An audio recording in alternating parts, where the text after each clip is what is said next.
우리는 계속해서 율법과 복음이라는 주제를 가지고 말씀을 나누고 있습니다. 율법과 복음, 여러분들이 정말 듣고 싶어 했고, 정말 율법을 그렇게 여러분들 율법적으로 살아오며 그렇게 지키고 싶었던 그 율법의 말씀을 같이 들을 때에 은혜가 넘치기를 간절히 바랍니다. 특별히 지난주에는 율법은 여러분의 삶을 간섭하고 여러분의 생활에 규범과 규칙을 주는 단순한 어떤 여러분을 억압하는 것이 아니라고 같이 배웠습니다. 모든 국가가 그러하듯 율법에는 그 나라의 성격이 담겨 있다고 했습니다. 그래서 우리 같이 읽었던 말씀 출애굽기 19장 6절 말씀에 따라 우리가 율법이 어떠한 비전이 있는가를 살펴보았습니다. 율법은 첫 번째로 하나님이 이렇게 말씀하십니다. 너희가 내 소유가 되겠고 라는 말씀을 하십니다. 하나님께 우리가 그분의 소유로 살아가고 그분은 우리 하나님이 되시는 하나님과의 관계 맺음이 바로 그 율법에서 시작된다고 하였습니다. 그 율법 없이는 하나님과 정상적이고 아름다운 관계를 맺을 수가 없습니다. 그 율법 없이는 하나님을 나의 하나님이라고 부를 수가 없습니다. 그 율법을 안 주시는 하나님, 그 율법과 상관없는 하나님은 우리가 믿는 그런 하나님이 결코 아니라는 것입니다. 두 번째, 하나님께서는 너희가 제사장 나라가 되며 라고 말씀하십니다. 율법 준수는 단순히 여러분이 그것을 잘 지키고 못 지키고 따라서 구원 주시려고 하나님께서 주시는 것이 아니라고 했습니다. 율법은 구원과 무관합니다. 무관하다는 뜻은 아니고 정확하게 말해서 구원 받기 위해 율법을 준수하는 것이 아니라 했습니다. 처음부터 하나님께서는 애굽에서부터 구출하신 후에 이스라엘이 자유롭게 된 다음에 율법을 주셨습니다.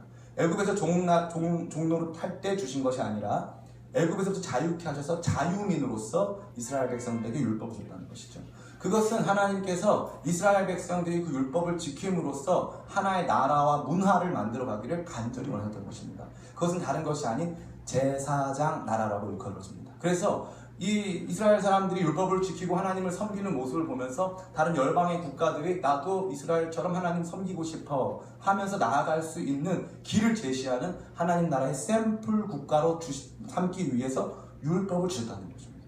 그러기에 이 율법을 단순히 개인적인 것으로만 이해하면 나는 율법을 지켰어 못 지켰어 이 정도 수준에 멈춘다는 거죠. 하나님이 주시는 이 규례들을 마치 안전띠를 매면 합법, 풀면 불법 이 수준으로 이해하는 거예요.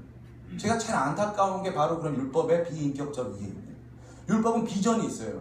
율법을 잘 지키는 사람들 만들어서 하나님 율법이 이 율법대로 나라가 경영되면 그러면 그게 제사장 나라가 된다는 거예요.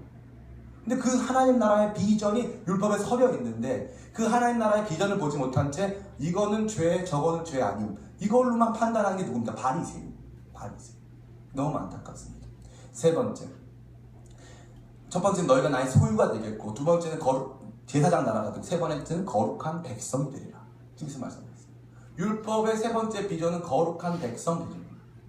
그 율법을 지킴으로써 타 국가들과는 굉장히 다른 윤리적 기준을 갖게 되고 그 윤리적 기준을 통해서 이 사람들이 거룩한 사람들로 교육되고 악이 억제되는 효과를 갖기 위해서 하나님께서 여러분 개개인을 거룩한 사람으로 빚어가기 위해서 율법을 줬다는 것입니다. 우리가 자칫 하나님의 생각에 여러분의 직업이나 여러분의 결혼, 여러분의 주택 구입과 여러분의 재테크, 여러분의 차량 구입 등이 많은 것이 담겨있다고 여길 때가 많습니다. 근데 하나님은 거기에 큰 관심이 없으십니다. 감히 말씀드리면 여러분의 배우자에 대해서 하나님 큰 관심 없으십니다. 꼭 기억하시기 바랍니다. 그 관심을 너무 지나치게 기울여서 하나님을 내 배우자 골라주는 듀오로 만들지 마시기 바랍니다. 하나님을 내 부동산 거래해주는 부동산 공인중개업자로 만들지 말기 바랍니다. 하나님은 그런 하나님이 아니십니다. 하나님이 여러분을 향해서 가지신 비전이 있는데 그것은 거룩입니다. 거룩. 하나님께서 뭐라고 하세요? 내가 거룩하니 너희도 거룩하라. 제가 얼마 전에 어떤 교회 수련회를 갔다 왔습니다.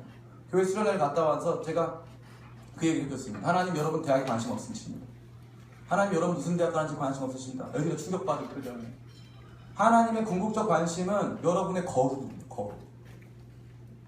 왜냐하면 하나님께서는 이 비전, 율법을 주시면서 나는 네가 이 율법을 잘 지켜서 탁월한 민족이 될 거야. 네가 이 율법을 잘 지켜서 정말로 사람들이 너를 부러워할 만한 높은 지위를 구가할 거야. 그렇게 말씀하지 않으셨어요. 그거는 부수적인 거예요. 근데 이 율법 준수에서 실패하면, 다시 말해 거룩한 백성의 비전에서 실패하면 쫓겨납니다. 이스라엘 백성은 거룩한 비전에서 실패했어요.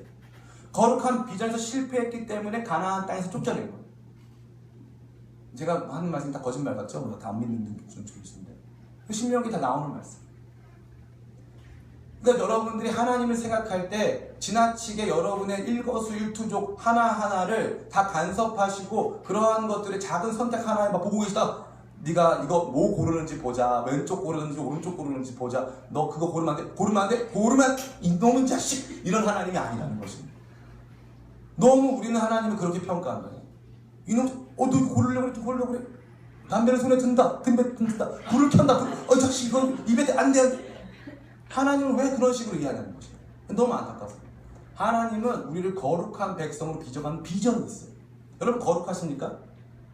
우리 성자가 아멘 영혼 없는 아멘, 감사합니다. 우리는 거룩하지 않습니다. 우리는 거룩하지 않습니다. 그런데 하나님께서 그 율법을 통해서 이스라엘 백성들을 만들고자 했던 민족은 거룩한 민족, 하나님 제대로 섬기고 사랑하는 거룩하고 복된 민족을 만들기 원했다는 것입니다. 여기에 주목하지 못하고 율법을 지나치게 죄 뭐 이런 거로 치부하면 그때부터 율법에 대한 이해가 이렇게 얇아지는 거예요. 이렇게. 전 여러분이 그러한 사람들 안 되시기를 간절히 바랍니다. 오늘 말씀을 통해서 율법의 핵심이라고 할 수 있는 우리 10계명의 구조를 한번 살펴보기를 원합니다. 우리 신명기 5장에 10계명의 구조가 나타나 있습니다. 같이 한번 읽어볼까요? 7절부터 있습니다. 제1계명입니다. 같이 한번 읽어보겠습니다. 신명기 5장 6절. 1절은 형제들, 두 번째 절은 자매들. 같이 한번 읽겠습니다. 시작. 형제들 많이 읽나요? 5장 6절. 네.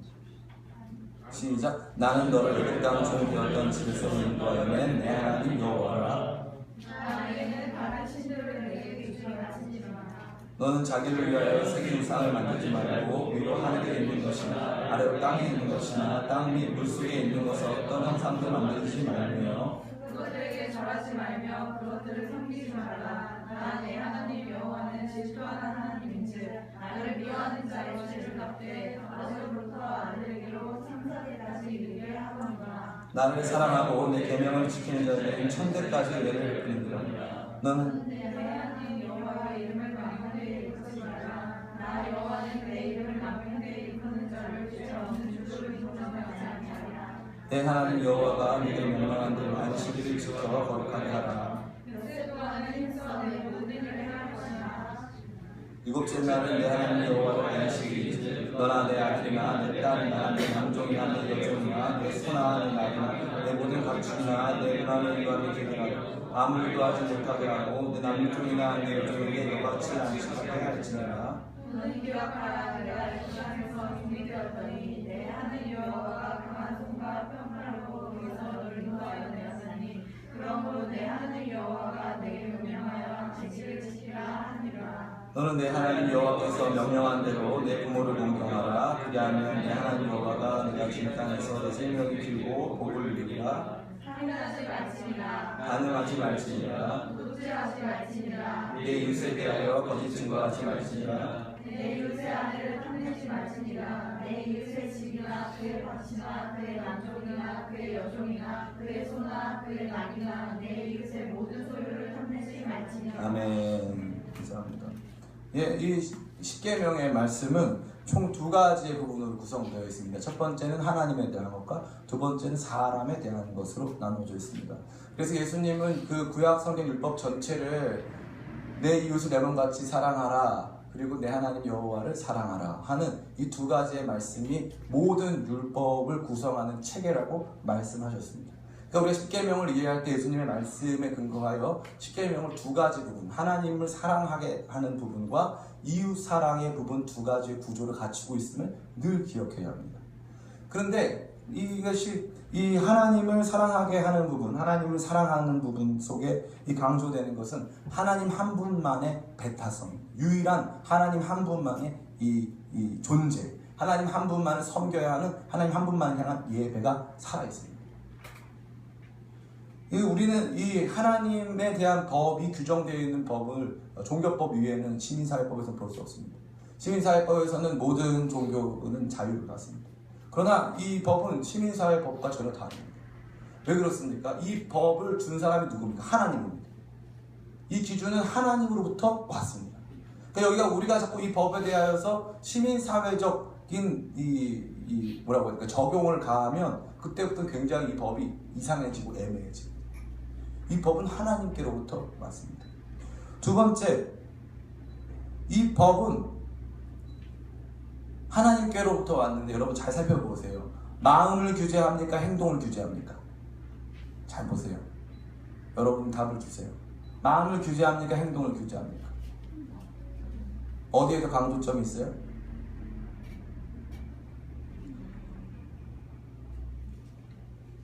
이 법은 마음을 규제합니다. 마음을. 이 법의 핵심은 마음. 물론 이 법에도 당연히 행동의 규제 측면이 있습니다. 그런데 아까 살펴본 대로 내 이웃을 내 몸같이 사랑하라. 하나님을 힘과 뜻과 정성을 다해서 사랑하라 하는 이 두 가지의 말씀 속에 율법의 정신이 다 함양되어 있습니다. 그렇기 때문에 이 마음에 초점이 있습니다. 여러분 생각해 보십시오. 이 시민사회법 중에 교통법이 있습니다. 교통법이 있는데 신호 위반을 하면은 마음만 가지고 여러분 구속당했습니다. 억울합니까? 안 억울합니까? 감사합니다. 굉장히 억울한 표정으로 말씀해 주셨습니다. 제가 예전에 수업을 듣는데 어떤 교수님이 계셨습니다. 교수님은 수업 시간에 떠들거나 딴짓을 하면 야 너 노래해 이렇게 노래를 시켰습니다. 하루는 제 옆에서 수업을 듣고 있던 친구에게 야 너 이러시는 거예요. 그래서 그 친구가 네? 이랬어요. 그 친구 제 옆에서 수업을 너무 잘 들었습니다. 너무 완벽하게 잘 듣고 있었습니다. 이렇게 잘 듣고 있었어요. 이렇게 너 노래해. 네? 저요? 저 아무것도 안 했는데요? 너 또 안 생각했어 이러는 거예요. 그러니까 갑자기 이 친구가 맞아요 이러는 거예요. 그래서 노래를 부르더라고요. 저는 그 수업 시간에 큰 충격을 받았습니다. 그 친구는 뭐 컴퓨터를 켜놓고 한 것도 아니고 옆 친구랑 대화를 한 것도 아니고 다른 곳을 바라보지도 않고 교수님을 바라보고 있었는데 교수님 그 눈빛을 잘 보더니 너 노래해 하시고 노래를 한 거예요. 너무 큰 충격을 받았습니다. 세상 율법 중에 세상 법 중에 여러분 마음을 규제하는 법이 있습니까? 마음 규제하는 법은 없습니다.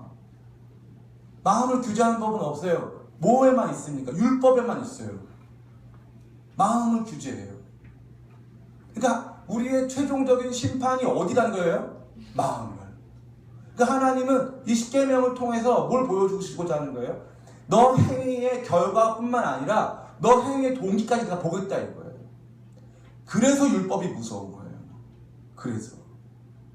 그러니까 이 율법을 뭐라고 하냐면은 사람들 일반적인 현대적인 자유주의자들은 율법은 당시 이스라엘의 고대의 종교법에 불과하다라고 보는데 이 C.S. 루이스나 이 탁월한 학자들은 다 율법을 통해서 뭘 보냐면 우리 마음에 새겨진 자연법을 본다.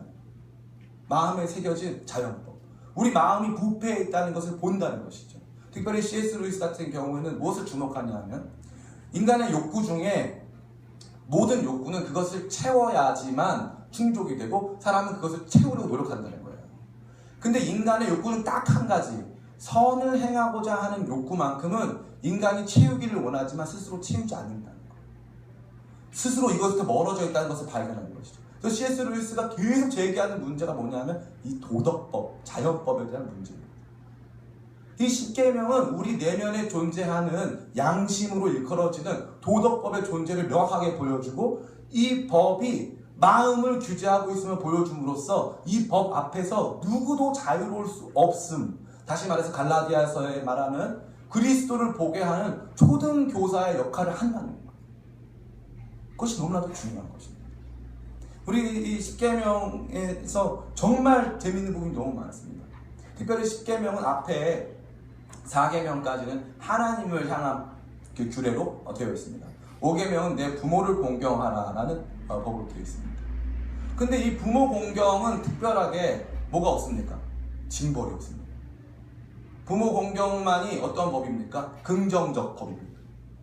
나머지는 다 부정적입니다. 이걸 하거나 지키지 않을 경우 이 처벌이 가해지는 법입니다. 부모 공경은 그게 법이 아닙니다. 부모 공경은 굉장히 근본적인 정신인데 그것은 하면 복을 받는 법입니다. 그래서 이 부모 공경이 하나님 사랑법과 이웃 사랑법의 중간에 딱 놓여 있습니다. 이 말씀은 무엇인지 아십니까? 사람에게 부모는 하나님과 같은 존재라는 거예요. 그리고 부모는 우리가 만날 수 있는 가장 가까운 이웃이라는 거예요. 그 이웃을 공경하라 하는 것이 그 중간에 딱 들어있어요. 이 하나님께서 주신 이 십계명 안에는 너무나도 특별한 것들이 많습니다. 마지막 절은 뭐가 되어 있습니까? 탐내지 말라. 탐내지 말라. 이 다른 사람의 것을 단순히 이 법을 어기는 수준이 정확하게 무엇인가를 구체적으로 밝히는데 그것을 탐내는 거죠. 탐내는 거죠. 내가 그것을 갖고자 마음속에 꿈꾸고 환상을 갖는 거죠. 그 자체가 죄라는 것을 하나님께서는 저와 여러분에게 말씀해 주신다는 것입니다. 여러분, 이 율법을 지키실 수 있습니까? 율법 지킬 수 있습니까? 없습니다. 불가능합니다. 하나님은 이 불가능한 율법을 주십니다. 그 율법 준수를 가능하다고 하면 그때부터는 예수님께서 그것을 되물어 보십니다. 어떤 이 젊은 청년이, 부자 청년이 예수님 찾아왔습니다. 예수님, 어떻게 해야 영생을 얻을 수 있겠습니까? 그래서 예수님께서 어떻게 하시냐면 하나님 사랑과 관련된 율법 말씀 안 하시고 이웃 사랑 율법, 살인하지 말라, 가늠하지 말라, 도출하지 말라, 너 이 율법 다 지켰냐? 이렇게 말씀하시고, 그렇게 물어봤는데 이 사람이 예, 저 다 지켰습니다. 근데 예수님 뭐라고 하십니까? 부족하다. 부족하다. 사랑하는 우리 기쁨의 교회 청년 성도 여러분, 율법은 나쁜 것입니까? 율법에는 하나님의 비전이 담겨 있습니다. 율법은 하나님이 어떠한 분이신가를 깊이 보여주고 있습니다. 율법은 우리 인간의 가져야 하는 가장 중요한 삶의 태도가 하나님 사랑과 이웃 사랑이라고 하는 구조 속에 드러나 있음을 보여주고 있습니다. 또한 하나님께서는 하나님 사랑과 이웃 사랑이라고 하는 긍정적인 것들을 얻어내기 위해서 부정적인 규례들을 만드셨습니다. 뭐뭐 하지 말라 함으로써 결국에는 하나님을 사랑하고 이웃을 사랑하는 구조로 나아가게끔 하나님께서 모든 것을 세팅해 주셨다는 것입니다. 그 중에 가장 중요한 것은 이 모든 법이 마음을 규제합니다. 그러기에 이 법이 우리 가운데 딱 주어졌을 때 우리는 그것으로 말미암아 심각한 정죄감을 경험하게 된다는 거죠. 특별히 제가 까먹고 말씀 안 드렸는데 시민사회법은 눈에는 눈, 이에는 이라는 아주 유명한 법칙이 적용되어 있습니다. 눈에는 눈, 이에는 이가 자칫 굉장히 잔인하고 굉장히 무자비한 법규로 보여질 수가 있었습니다. 그러나 이 눈이라고 하는 이 피해 범위에 다른 사람의 코나 입까지 포함시키지 않고 내가 피해 당한 딱 그 수준까지만 상대방을 피해 주겠다는 법칙이 이걸 담겨 있습니다. 그런데 그거는 무엇을 통합니까? 그것은 중재자가 되는 재판관을 통해서 그러한 그 피해에 대한 보상과 필요한 징계 절차가 이루어지게 되어 있다는 것입니다. 그러니까 이 이웃사랑의 법에는 뭐가 되어 있냐면은 내 몸같이란 단서가 붙어 있습니다. 너가 받고자 하는 그대로, 네가 다른 사람에게 취급받고 싶고 다른 사람으로부터 받지 이러한 이 행위는 받지 않았으면 좋겠는 것 하지 않는 바로 그것이 이 이웃사랑 율법의 완성이라는 거죠. 그러니까 내 몸같이라고 하는 표현 속에서 이 이웃사랑 율법이 어떻게 정리되고 적용되는지 나타나고, 하나님은 그거랑 상관이 없습니다. 하나님은 어떻게 사랑합니까? 우리 6장 5절 말씀, 너는 마음을 다하고 뜻을 다하고 힘을 다하여 내 하나님 여호와를 사랑하라. 이 하나님 사랑은 내 몸같이 사랑하는 것이 아닙니다. 오히려 나를 초월해서 내가 가진 모든 것을 다하여서 그 하나님을 더욱 깊이 사랑해야 한다는 것입니다. 이것이 이 말씀이 주는, 저와 여러분에게 주는 충격입니다. 오늘 말씀은 다 끝났습니다. 앞에 찬양하느라고 오늘 말씀 길게 안 하기로 작정했습니다.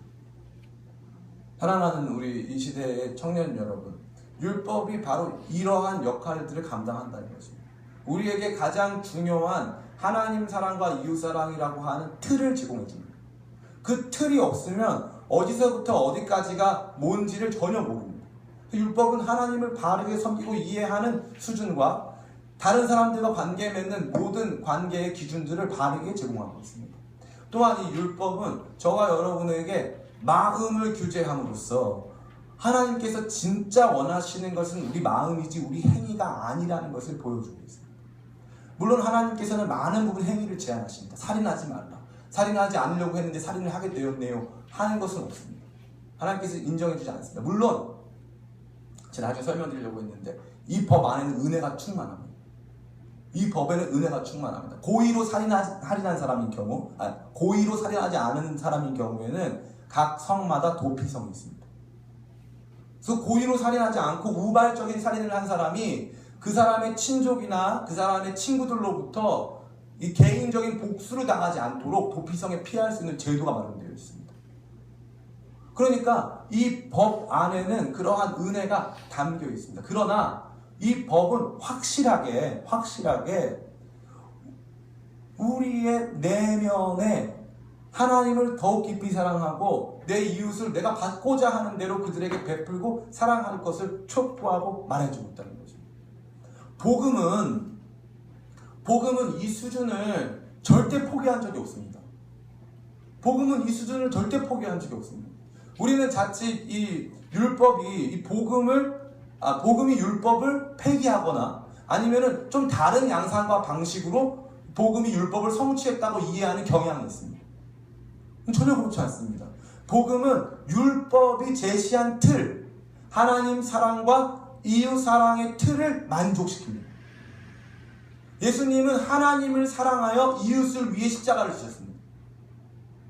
하나님이신 예수님께서 아버지 하나님을 너무 사랑하셔서 그 아버지 하나님의 뜻에 따라 자기에게 주어진 사람들을 구원하시고자 십자가, 정확하게 이 십자가 모양에서 예수님께서 거기서 예수님의 생명을 주셨습니다. 복음은 율법을 영광스럽게 성취하는 것이지 율법을 폐기하는 것이 아닙니다. 율법의 정신과 내용을 깊이 살펴야 한다는 것입니다. 그리고 예수님께서도 이 율법의 내용을 더욱 강화하십니다. 옛사람이 너에게 말한 바 간음하지 말라 하였으나 나는 너에게 말한 바 음욕을 품는 사람마다 이미 간음했다. 난 너에게 말한 바 형제를 미워하는 자마다 이미 살인자다. 우리는 맨날 이거 하면은 자꾸 여기서 이거를 뭘 자꾸 주목시키냐 하면은 이게 내가 이걸 미워하지 말았어야 된다. 자꾸 이런 생각을 하는. 예수님은 율법을 레디컬하게 만드십니다. 율법을 극단화시켜서 율법의 정신을 여러분한테 보여주는 거예요. 탐욕을 품는 사람마다 이미 간음했다 이거예요. 간음죄와 탐욕을 품은 죄 같다 이거예요. 그러니까 이미 우리는 그 앞에서 율법 앞에 설 수 없는 자라는 거예요. 그게 예수님께서 보여주시는 거예요. 율법을 극단화시키는 거예요. 내가 율법을 폐하러 온지 생각하지 마. 나 율법을 성취하러 왔다. 그러니까 이 율법, 마음을 규제하는 율법 앞에 여러분 도망갈 데가 없습니다. 행위는 피할 수 있지 않습니까? 마음은 피할 길이 없어요. 근데 하나님 마음을 규제하셔요. 마음. 이게 율법 세부 사항으로 들어가기 전에 반드시 여러분이 알아야 된다는 거죠. 반드시.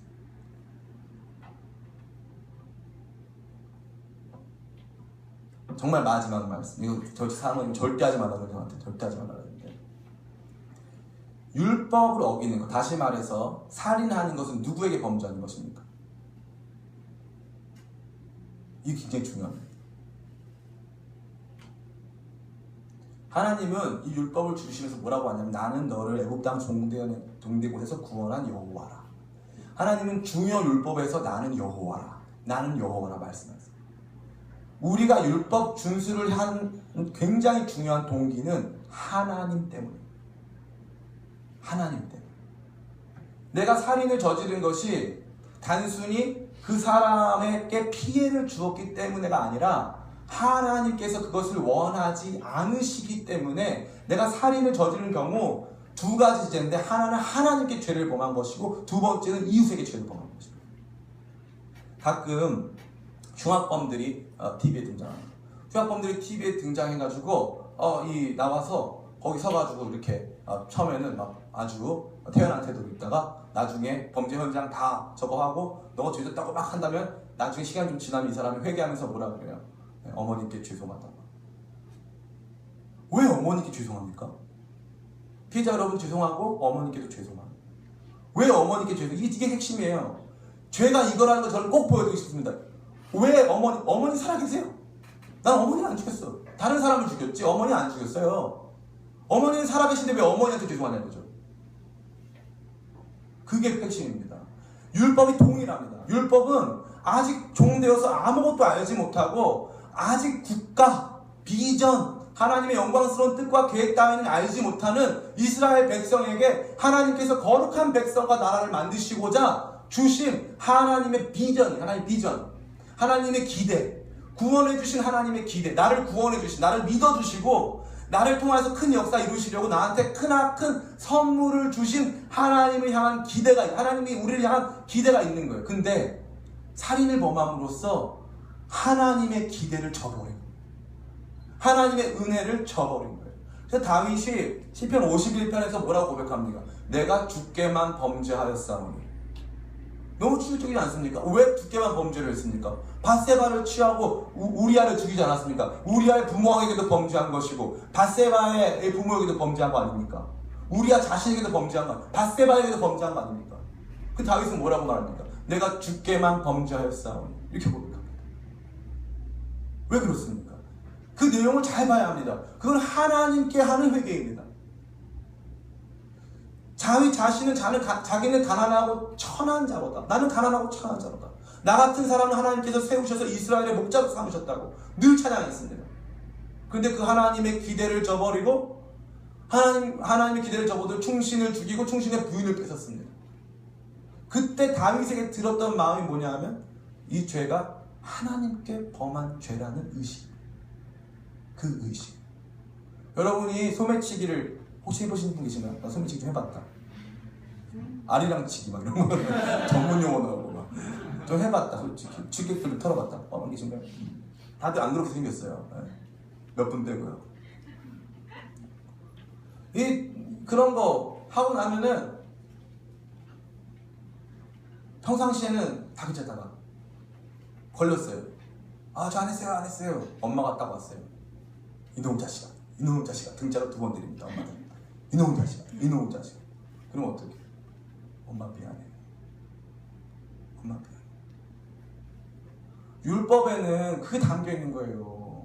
죄를 범하고 나면 그걸 하지 말라고 하신 하나님, 그 법을 우리 마음에 두신 하나님, 내 마음에 두셔서 너 이걸 하면 안 돼, 너 이렇게 살면 안 되는 거야. 그러면 너 제사장 나라 거룩한 백성 못 되는 거야. 그걸 하면 안 되는 거야. 내가 원하는 건 너가 거룩해지는 거야. 내가 너 언제 공부 잘하라 그랬냐? 내가 언제 너 부자 되라 그랬냐? 내가 언제 너 높은 데 올라가서 시상식 가가지고 뭐 하나님께 영광 올려드리려고 그랬냐? 나 그런 거 한 적 없지 않느냐? 너가 한 사람, 내가 거룩한 사람으로 키워서 너를 통해서 내 영광을 보여주는 게 내 소망인데 너가 이제 와서 나한테 그렇게 하면 어떡하냐? 그러면 이 율법 말씀을 읽다가 주님 제가 죄인입니다 하는 거예요. 그래서 율법은 우리 마음의 거울이에요. 그래서 율법을 지나치게 조그마한 세부사항을 조사해가지고 여기까지가 되고, 이거는 누가 하는 거냐면 유대인들이 하는 거예요. 유대인들.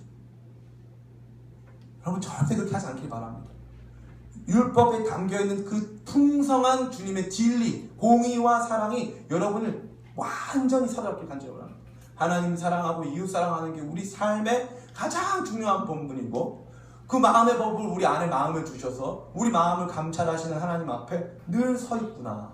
그 하나님은 내가 이러한 삶을 살기를 간절히 바라시구나 하는 마음을 가지고 사시는 저와 여러분 되시기를 예수님의 이름으로 축원합니다.